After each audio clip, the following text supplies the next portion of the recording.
আমরা ফিলিস্তিনের জন্য এসেছি, ফিলিস্তিনের স্বাধীনতার জন্য আমরা আজকে এসেছি ঢাকা ইউনিভার্সিটিতে, সবাই একত্রিত হয়েছি। আমরা সবাই ফিলিস্তিনের মুক্তি চাই। ফিলিস্তিনের উপর যদি আবারও হামলা করা হয়, মুসলমান এটা কোনোদিন সইবে না। আমরা ঝাঁপিয়ে পড়বো, আমরা আমাদের রক্ত দিয়ে, সর্বশ্রেষ্ঠ রক্ত দিয়ে আমরা তাদের উপর ঝাঁপিয়ে পড়বো। তাদের পণ্য আমরা বয়কট করতে চাই। আমরা চাই না আমরা ফিলিস্তিনের একটি পণ্য আমরা কেউ ব্যবহার করবো না।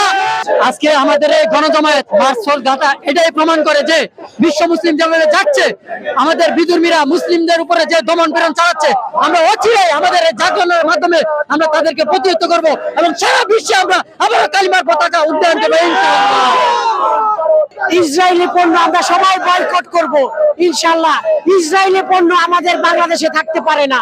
ইসরায়েল যে বর্বরতা এবং নৃশংসতা করেছে আমাদের মুসলিম ভাই এবং বোনদের উপরে, আমাদের মনে অনেক আঘাত এনেছে। এই আমরা আঘাতপ্রাপ্ত হয়ে আজ আমরা শাহবাগ এবং সোহরাওয়ার্দী উদ্যানে আমরা একত্র হয়েছি, জমাত হয়েছি। দল বল নির্বিশেষে সবাইকে বলবো আপনারা চলে আসেন।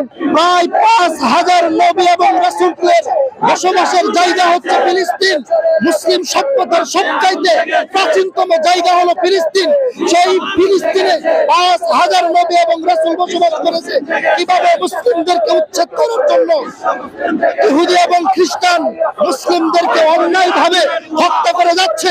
আমরা বলতে চাই যতক্ষণ পর্যন্ত ৫,০০০ নবী এবং রাসূলের বসবাসের জায়গা ফিলিস্তিন মুক্ত না হবে, ততক্ষণ পর্যন্ত আমরা মুসলমান আমাদের ঘরে ফিরে যাব না। যে কোনো মূল্যেই হোক আমাদের ঐতিহ্যের ভূমি ফিলিস্তিনকে আমরা মুক্ত করে ছাড়বো। প্রয়োজনে নিজেদের জীবনের ত্যাগের সর্বশেষ রক্তবিন্দু পর্যন্ত আল্লাহর রাস্তায় দিয়ে দিব। আল্লাহ তুমি আমাদেরকে শহীদের তামান্না দান করো এবং শহীদের মর্যাদা দান করো।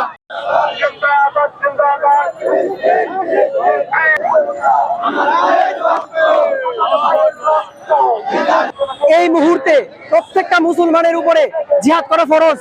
রাষ্ট্রীয়ভাবে ফতোয়া জারি হয়ে গেছে। ইসরায়েলের বিরুদ্ধে শুধু বাংলাদেশ নয়, অষ্টম বৃহত্তম জনসংখ্যার দেশ বাংলাদেশ নয়, এগিয়ে আসতে হবে আরব রাষ্ট্রগুলোকে, বিশেষ করে সৌদি আরব, সংযুক্ত আরব আমিরাত, তুরস্ক, মিশর, সবাইকে এগিয়ে আসতে হবে।